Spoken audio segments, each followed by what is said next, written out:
Hi, everybody. I'm Brian Professor B. Davis. Welcome to our satellite digital media studios here in San Francisco. Welcome to Niners Radio Update or 49ers Update Live on Niners Radio 49 for September 17th, 2024. Professor B here at the studios at the Satellite Digital Media Center in San Francisco, as we're actually in the Professor B's Candlestick man cave. Behind me, you see all my Giants and my 1984 49ers Super Bowl 19 flag up there. Just take a little behind me. Most of it's Giant stuff. We're here on Niners Radio 49. We are going to give you the latest of what's going on in the 49ers, the injury situation with Deebo Samuel. We'll also give you some news and notes. And then we're going to go back in time, go back to 1989 as we continue to celebrate the three Super Bowl championships, absorbing the anniversary of the 49ers Super Bowl seasons of 1984, 1989, 1984, the 40-year anniversary of the 49ers season when they went 15-1. We're observing their 40-year anniversary, the 35th anniversary of the Niners winning their fourth Super Bowl, the decade, back-to-back Super Bowls. We're going to get, and then the 1994 49ers, the 30-year anniversary of their last Super Bowl win. And later in our segment today, we're going to go back to, on this date, September 17th, 1989. It's week 2. The 49ers, who are the defending Super Bowl champions, they're going to be on the road taking on the Tampa Bay Buccaneers in week 2. We're also going to give you a recap of week 2, what happened in the National Football League as well. So let's get to it on Niners Radio 49. Plus, we'll give you some NFL news and notes around the National Football League. Also, just a reminder, if you want to help us subscribe to this platform, go to Niners Radio, youtube.com/@NinersRadio40, youtube.com/@NinersRadio49. That's youtube.com/@NinersRadio49 to come on by and check. To come on by and click the subscribe button if you want to talk. The chat line is open as well. We're not going to have any open lines at this time today, so this is you want to click and subscribe. Our goal is to get to 1,000 subscribers, and it's going to take a lot of hard work to get that done. So keep on supporting this page, Niners Radio 49. Please hit the subscribe button. Hit the subscribe button and to get all the latest 49ers content. So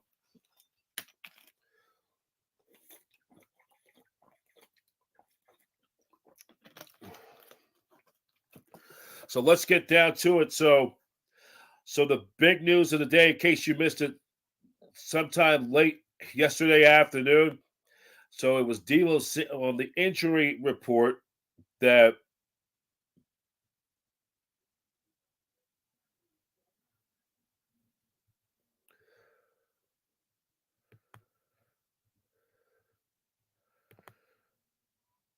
so we go into our segment, Niners on the morning injury update on Deebo Samuel, and this was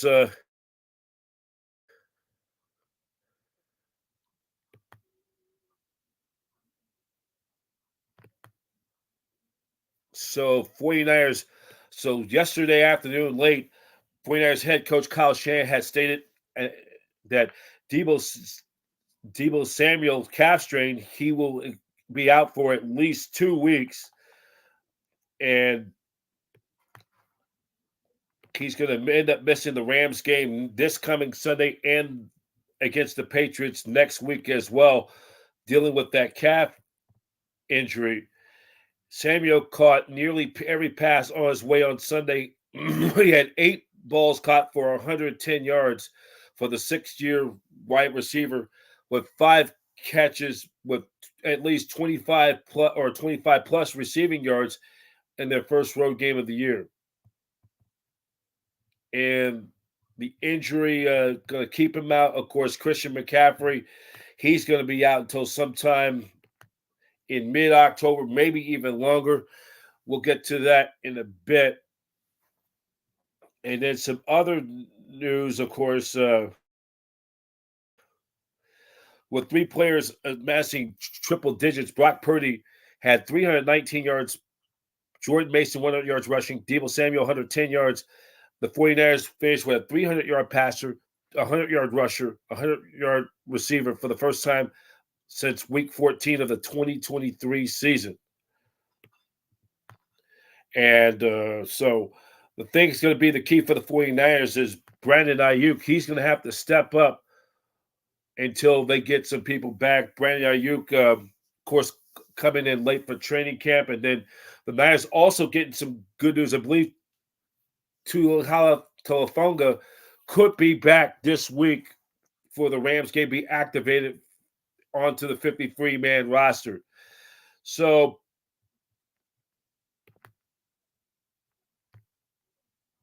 let's go to some other news around. Just a reminder coming up, the 49ers will be enjoying their day off. They'll be back at work tomorrow. They're prepared to take on the LA Rams.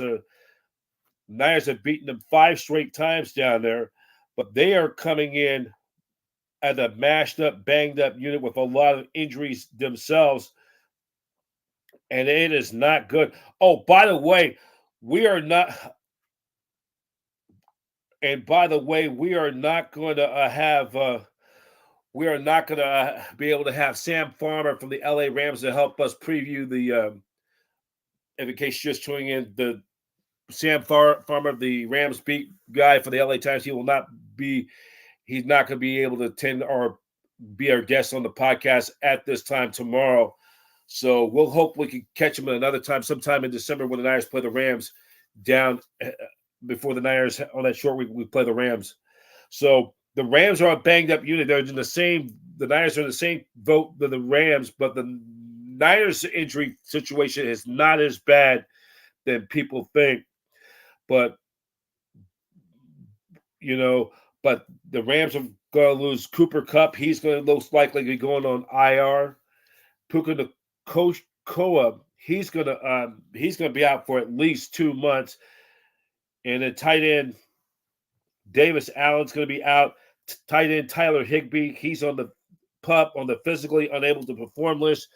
They have a lot of offensive lineman issues. Joe Noteboom is on injured reserve. Offensive tackle KT Leviston on injured reserve. He's on injured reserve. Connor McDermott's on injured reserve. Steve Avila on injured reserve. Jonah Jackson, he's potentially will be most likely going on injured reserve. Defensive lineman Laurel Murchison's on IR. And then Darius Williams is on IR. And John Johnson III is on the injured reserve list. So the Niners are in that the Niners are in that same category, just like the Rams. A lot of guys are banged up, and hopefully they could, you always want to play against the best, though, and that's a hard thing when you have injuries like that. You just can't compensate with injuries. And for Brandon Ayuk, he's going to have to step up and be that big playmaker while Deebo Samuel's out for the next couple of games. And then also will and then also for Ricky Pearsall, he's going to be out for at least 2 more games to recover from that shot wound he had from that wound when he got shot over 2 weeks ago, and he will most likely probably won't be activated until week number 5 when the Niners play the Arizona Cardinals, and the Niners will be of course playing the first of what would be 3 of the next 4 games will be within the division. these games are going to be very important for San Francisco. They're playing within the division, and the Niners, Ayuk is going to have to step it up. He got that long-term contract, but he has not been really no production for him yet since he, came back after that lengthy holdout. So Niners will get ready. We'll take on the Rams. Kickoff time 1:25. Game will be on Fox, and the game will be on KGO 810, the spread, and on 107.7 FM, the Bone, with Greg Papa and Tim Ryan with the play-by-play in action live from SoFi Stadium in Los Angeles as the Niners try to increase their win streak to 6 in a row in the regular season on the road against the Rams.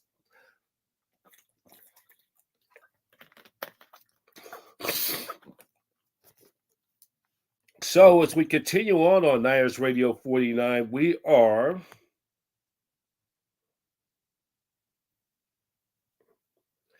just to also just a reminder for 49 fans, it's the Niners will return home coming up after this road swing. Their next home game will be coming up on, that will be, I believe, 12 days from now. They'll be taking on the New England Patriots at Levi Stadium, and the kickoff time will be at approximately 105 kickoff. The game will be on Fox for an interconference game. After this 2-game road trip, the Niners will have at least 4 of the next 5 games at home.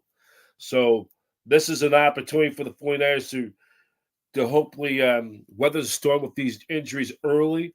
And like I said, I would rather get the injuries and get them, have the injuries and get them sit out now and get them healthy before, rather than lose them towards the stretch drive late in the season, could damage your position in the playoffs.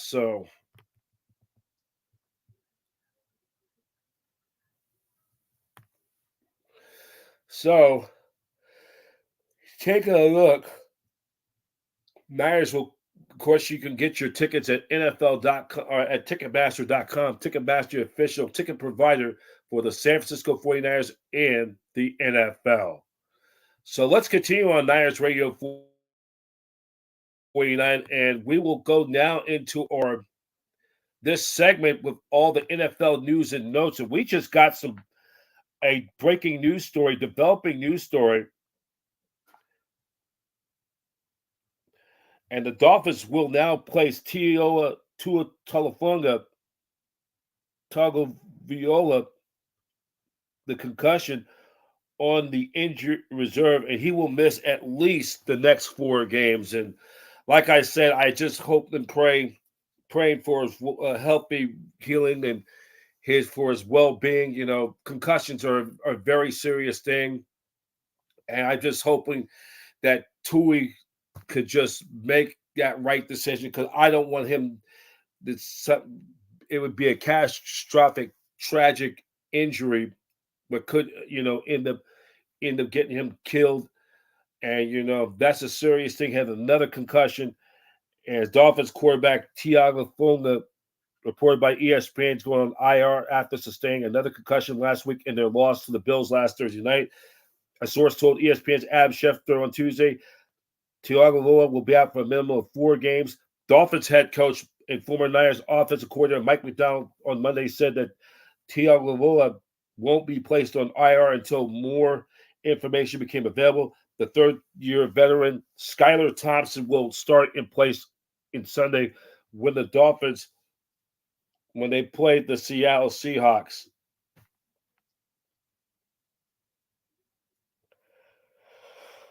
Ugh.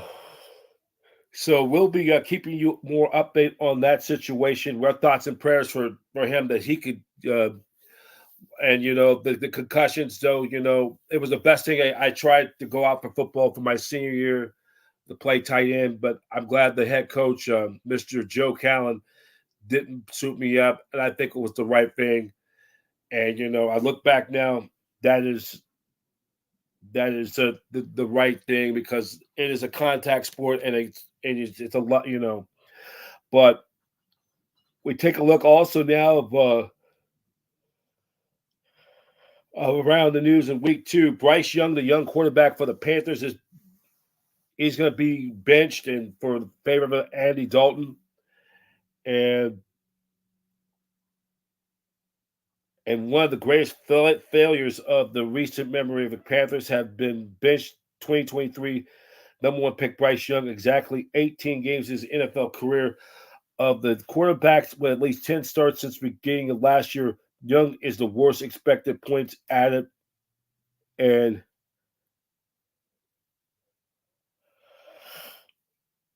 and we just that's just a bad thing for the Panthers. The dysfunction of the Panthers organization under Dave Tepper, Texas reports of their 2023 draft process and value late March, early April, after the Panthers acquired first round pick from the Bears. And Tepper was the guy banging the table for Young, not Stout. And Carolina finally got on the clock when the former coach Frank Wright was speaking of the heavily implemented Tepper as an owner. ESPN's Stephen Holder tweeted, "It's an open secret in the league that owners heavily influence the quarterback, which is never ideal." Now Young didn't bust because of Tepper was involved with the pick process, but if coaching staff and front office did prefer Stroud over Young, no wonder Young's rookie season have him so behind the 8 ball. Reich and his staff would have their hearts set on Stroud, just getting arranged with a quarterback who needed a far different circumstances. So let me go take this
All right, so someone was at the doorbell. So we continue on Niners Radio 49 Live, presented by Ticketmaster.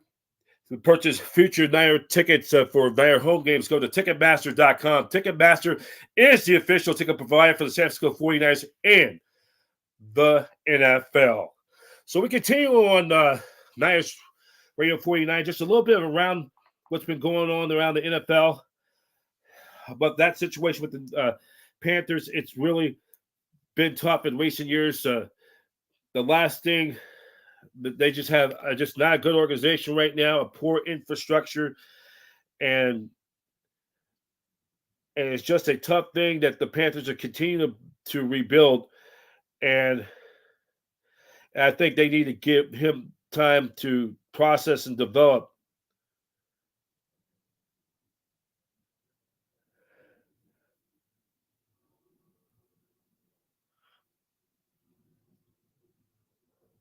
So you're looking at some of these other news and the contenders or pretenders.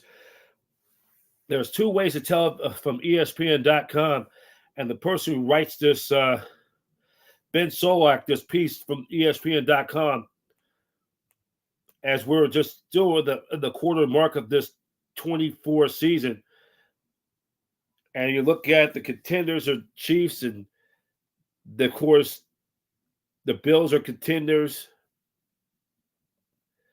and then the Texans, they're definitely a contender.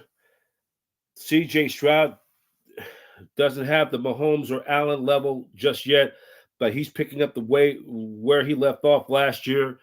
And the Steelers, I believe, they are pretenders.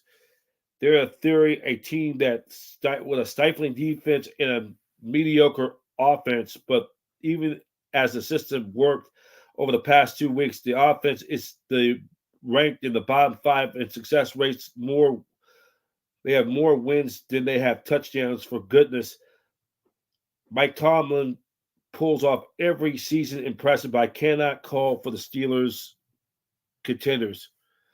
Minnesota Vikings pretenders. They are definitely going to be pretenders. And then the Buccaneers, they are in that contender mode. Saints contenders, Chargers. I say right now, well, for now they say pretenders, but they for now, but Jim Harbaugh is doing what Harbaugh promised to do, bring a winning physical Charger team. They're desperate in need of it. I love the Chargers start, but also the state of the roster. They do not have enough playmakers on offense, nor enough talent defensive backfield to hang in the high-powered NFL offense. Something had run into this season. Again, a great start, but don't let it get over your heads. And then they got the Seahawks or pretenders, and this is a year of transition for the Seahawks. Of course, they right now sit in first place in the NFC West, only 2 weeks into the season, and the Niners will play them next month in early mid-October up in Seattle. The Niners have beaten them 6 straight times, so every division game counts, and if you're going to make the playoffs, you got to win your games within the division. So let's just move on, moving forward, as we're going to go into our our throwback segment. We will go back to the year 1989, San Francisco 49ers, week number 2. And before we get to that, the backdrop of that season, it started, the backdrop was the 49ers were coming off that thrilling Super Bowl win against the Cincinnati Bengals in Super Bowl 23 to win Super Bowl 23 to win their third Super Bowl of the decade of the 80s. That cemented them as the team of the decade and cemented them as a dynasty.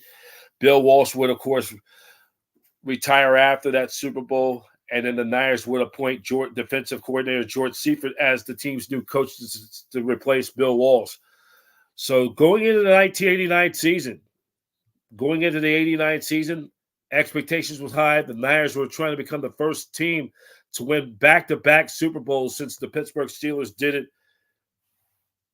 They did it in the 70s. They did it twice. And I also trying to become only the second team ever at that time to win 4 Super Bowls. The other team was the Pittsburgh Steelers. The Niners, by winning 4 Super Bowls, well, they were on a mission to repeat. And the 89 season started off with George Seifert. Let's just give you a recap what happened in week number 1. So in week number 1, they defeated the Indianapolis Colts at the old Hoosier Dome that later renamed the RCA Dome in Indianapolis. Niners beat the Colts 30-24 in that first game, as they would beat the Colts in the Dome. The Niners would go into week number 2. They will take on the Tampa Bay Buccaneers at the old Sombrero at old Tampa Stadium in Tampa, Florida.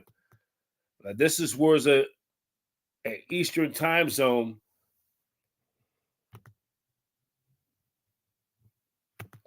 They were in the Eastern time zone.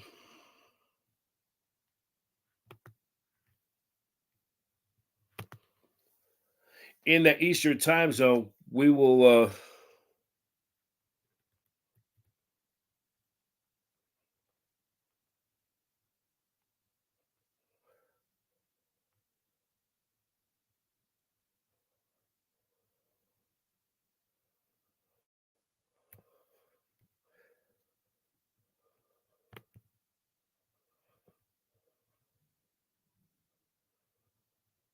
okay. So, looking back at this game, the Niners end up winning 20-16 over the Tampa Bay Buccaneers, and they had to come back and win that game. It was that game was we'll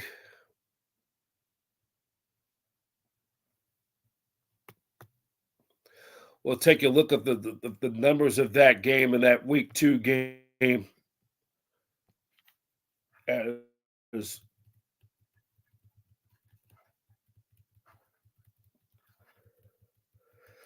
so in that game as we take a look at that box score from week number 2.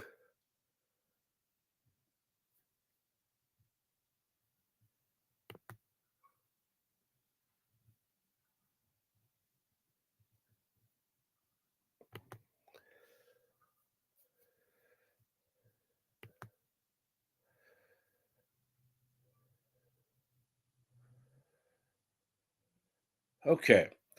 So taking a look, week number 2 on, and this is presented by footballdb.com, known as the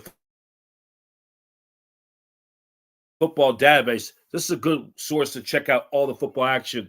Go to footballdb.com. So Niners won week 2 by a score of 20-16, correction. Joe Montana in the game threw for 266 yards. He threw a touchdown pass. He also and then Vinny Testaverde, the former Heisman Trophy winner from 1986, he threw for 146 yards and a touchdown. Roger Craig was held to only 36 yards rushing on 16 carries. Willie Harper, 12 carries for 41 yards. Jerry Rice had a great day, 8 catches for 122 yards and a touchdown, while the Mark Carrier had 5 catches for a touchdown in a losing effort for Tampa Bay. So with that win, the Niners now go to 2-0. They now go to 2-0, and the Buccaneers fall to 1-1. So let's take a look of week number 2 around the National Football League.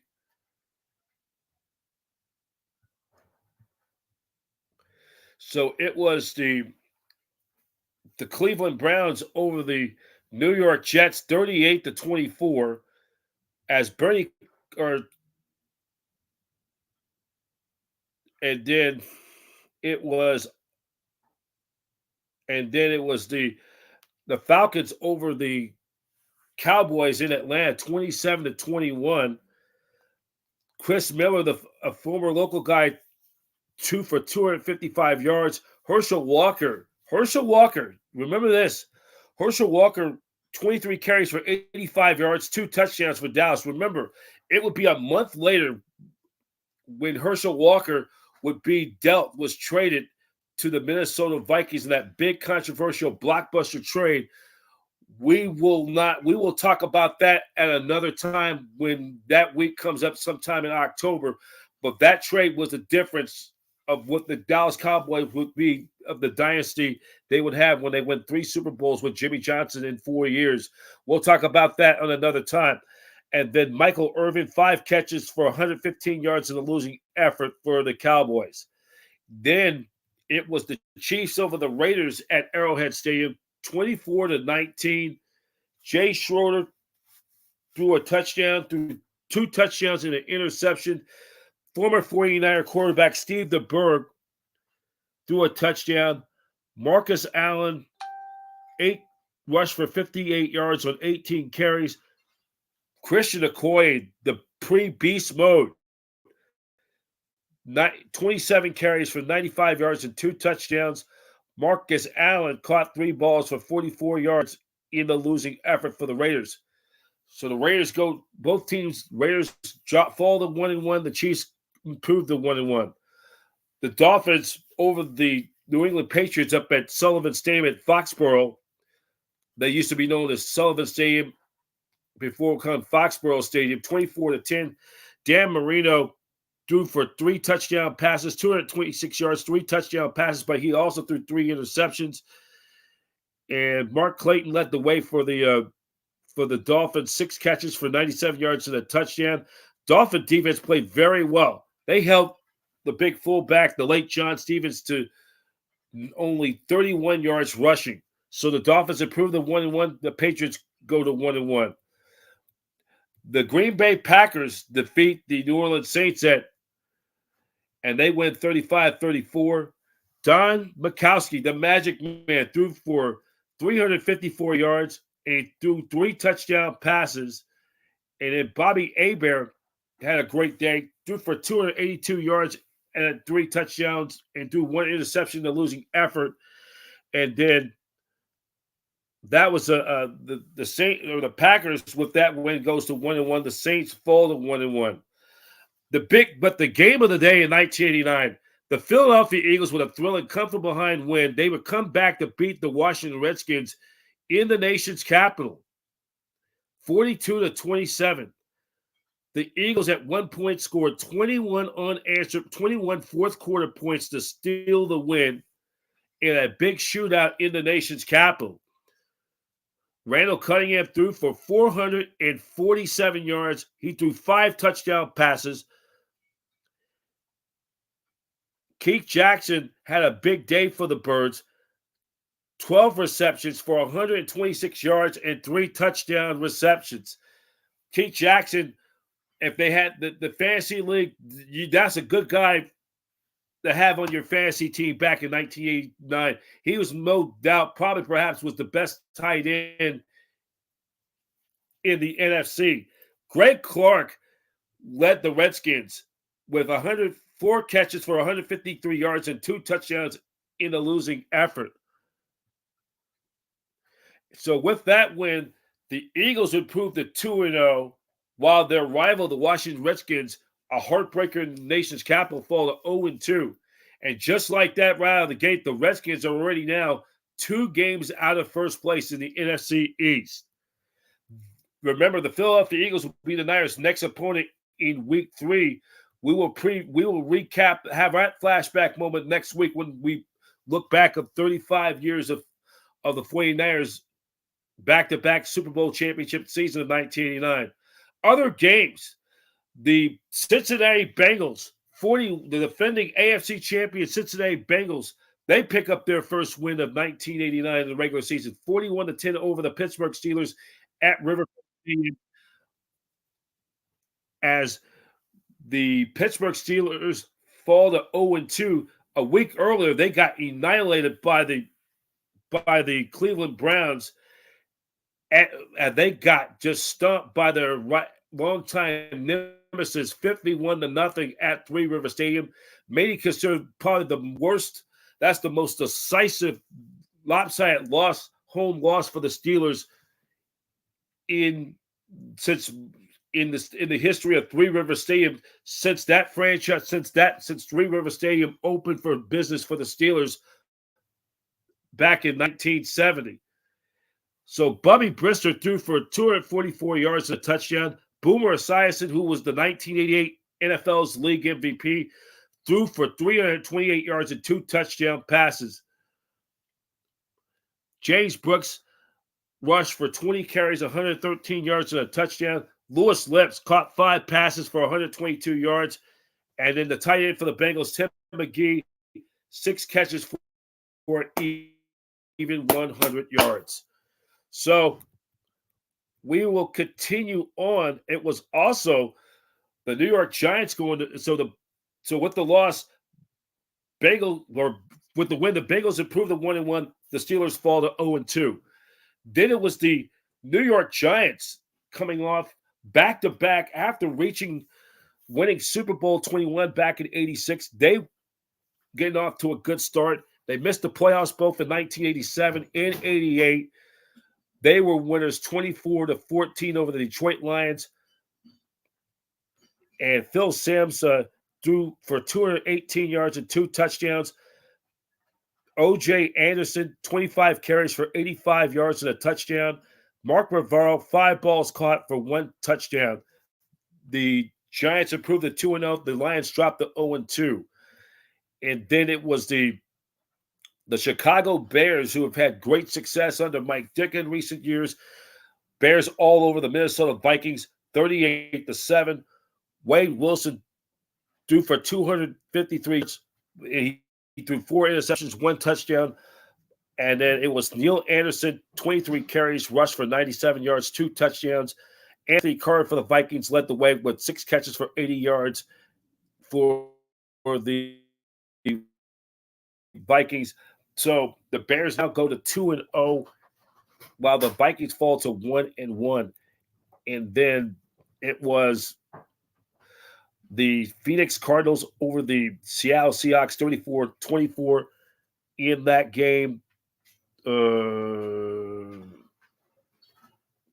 It was Gary Huggleboom throwing for 298 yards. He threw 4 touchdowns in that game. Dave Craig, 279 yards, 1 touchdown, 3 touchdowns and 1 interception. And then Stump Mitchell, 18 carries for 95 yards. Williams was held to only just 36 yards rushing. Roy Green, the veteran, 8 catches for 166 yards. Brian Blaze had a big day for the Seahawks up in the Northwest. 9 catches for 146 yards and a touchdown. And then it was the Houston Oilers defeating the Chargers down at the Jack Murphy Stadium in San Diego, 34-27. Warren Moon threw for 235 yards, 2 touchdowns. Jim McMahon, who the Chargers acquired from the Bears in a trade, he threw for 389 yards, 2 touchdown passes, but he threw 3 interceptions to the losing effort. And then it was Alan Pinkett caught 7 balls for 55 yards for the Oilers. And then it was the Rams, the Niners, who are challenging the Niners in the NFC West. They defeated the Indianapolis Colts in an interconference matchup down at Anaheim Stadium, right near Disneyport and not far from the John Wayne Airport at Anaheim. 31-17 over the Indianapolis Colts, as Jim Everett threw for 368 yards, a very high-powered offense, threw 3 touchdown receptions in that contest. Henry Ellard had a big monster day for Los Angeles. 12 catches for 230 yards, 3 touchdown receptions. Eric Dickerson in the losing effort had 21 carries for 116 yards and a touchdown. And Dickerson, the former LA Ram. Greg Bell, the ex-Buffalo Bill, 22 carries for 68 yards and a touchdown. And then we wrapped it up on Monday Night Football the next night, September 18th. It was the Broncos over the eventual Super Bowl point for the 49ers. They defeated the Buffalo Bills 28-14. John Elway threw for 207 yards. He threw a touchdown, threw 2 interceptions. Jim Kelly threw for 298 yards, threw 3 interceptions and a touchdown, a losing effort. Bobby Humphrey led the way for the Broncos, 10 carries for 76 yards. Jim Kelly rushed 51 yards. And then it was Vance Johnson, 5 balls caught for 51 yards and a touchdown. Andre Reed, 13 catches for 157 yards. So that's how it went in week number 2 in the NFL scoreboard update. And we're going to try to check the look of the standings of week number 2.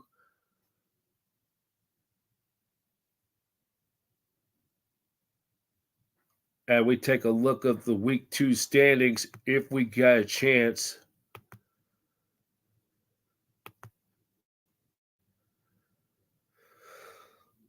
Okay.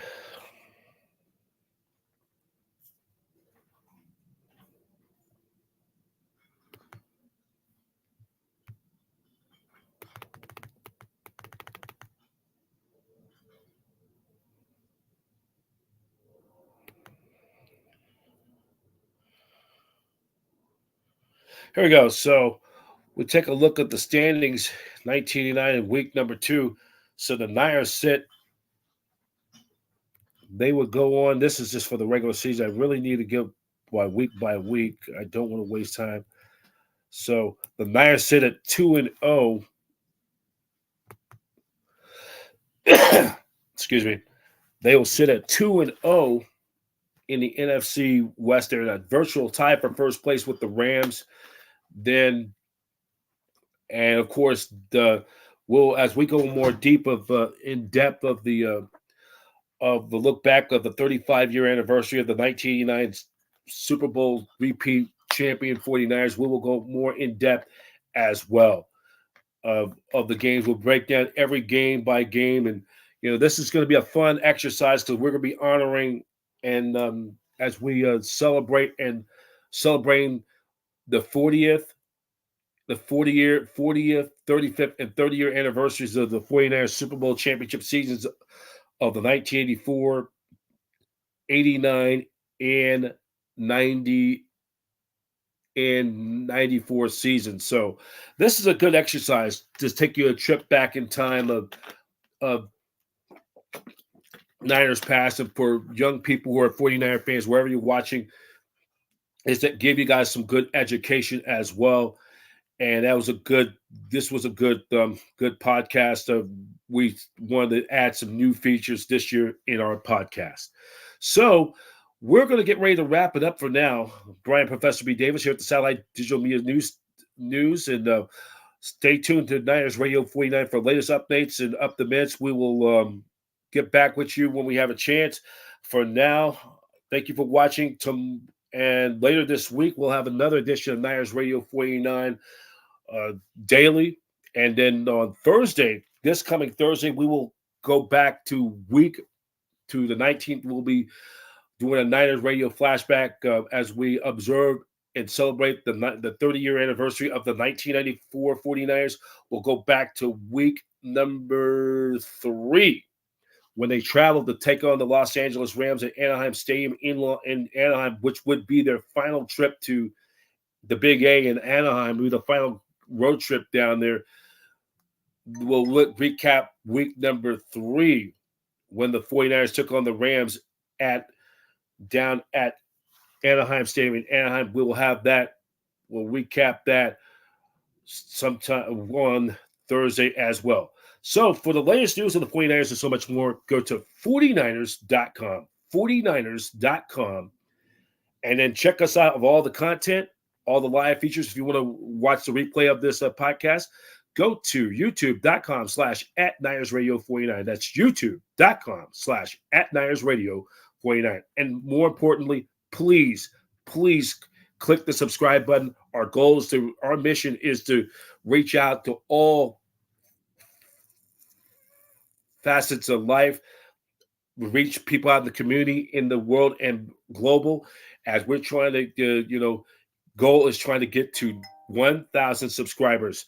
And we're continuing to build this thing, try to get more people to tune in. Some great video content. We'll have guests. We're going to get more former 49ers past and present. We'll have segments like we'll be doing the anniversary of the 3 Super Bowl championship teams this year, commemorating their seasons. We'll go by week of every season. So stay tuned. The Niners Radio 49 for more. And that's it for now. Brian Professor B. Davis here at the Satellite Digital Media Studios, here at the Professor B's Candlestick Man Cave. Thank you for watching 49ers Live on Niners Radio 49. Wish all of you a very pleasant good day and good afternoon. So long. Talk to you again tomorrow.